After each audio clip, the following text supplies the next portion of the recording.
میرے ایک انکل بیمار ہو گئے تھے. عمر کافی تھی مگر ان کی باتوں میں ابا سے محبت باقی تھی.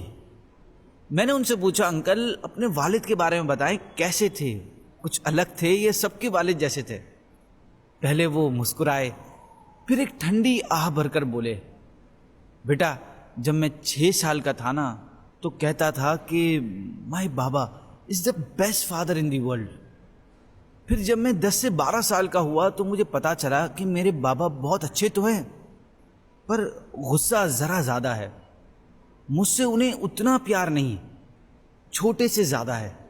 ہاں مجھ سے کرتے تھے جب میں چھوٹا تھا, وہ تڑپ جاتے تھے جب میں روتا تھا. پھر جب میں 17-18 سال کراس کر رہا تھا تو ہر بات پر بھڑک جاتے تھے. چھوٹے کی ہر غلطی معاف ہے مجھے کھری کھری سناتے تھے. مجھے کہتے تھے تم میرا کہنا کیوں نہیں مان لیتے ہو, جس بات سے تمہیں منع کروں وہی کرنے کی ٹھان لیتے ہو. میں ان کی باتیں نہیں مان سکتا تھا. ایک پرانا ذہن نئے ذہن کو کیسے جان سکتا تھا؟ وہ اپڈیٹ نہیں تھے بالکل بھی, وہی پرانی سوچ تھی. گھسے پٹے قصے تھے, ہر بات بور تھی. اور پھر جب میں 24-25 کا ہو گیا تھا تو میرا ابا کے ساتھ رہنا مشکل ہو گیا تھا. میری سب باتیں ابا کو بری لگ رہی تھی.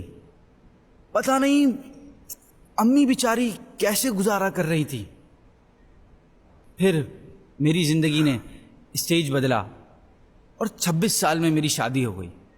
30 سال میں میں ایک 3 سالہ بچے کا باپ تھا, ایک شوہر تھا, ایک بیٹا تھا, ایک گھر کا ذمہ دار تھا. اب میں نے نوٹ کیا کہ میری سوچ چینج ہوتی جا رہی ہے.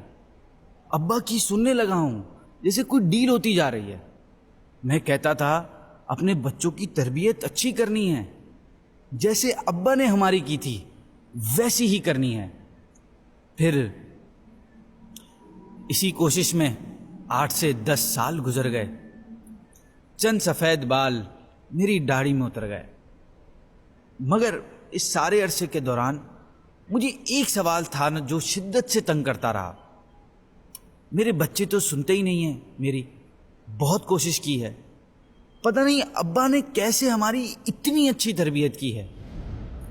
اب جب میں 50 سال کراس کر چکا ہوں تو اس نتیجے پر کھڑا ہوں کہ میرے بابا بہت عقل مند اور دور اندیش انسان تھے. جو فیصلہ جب کیا درست کیا, ہم نادان تھے. یقین جانو اب بھی میں یہی کہتا ہوں, مائی بابا was the best father in this entire world. Thank you for everything.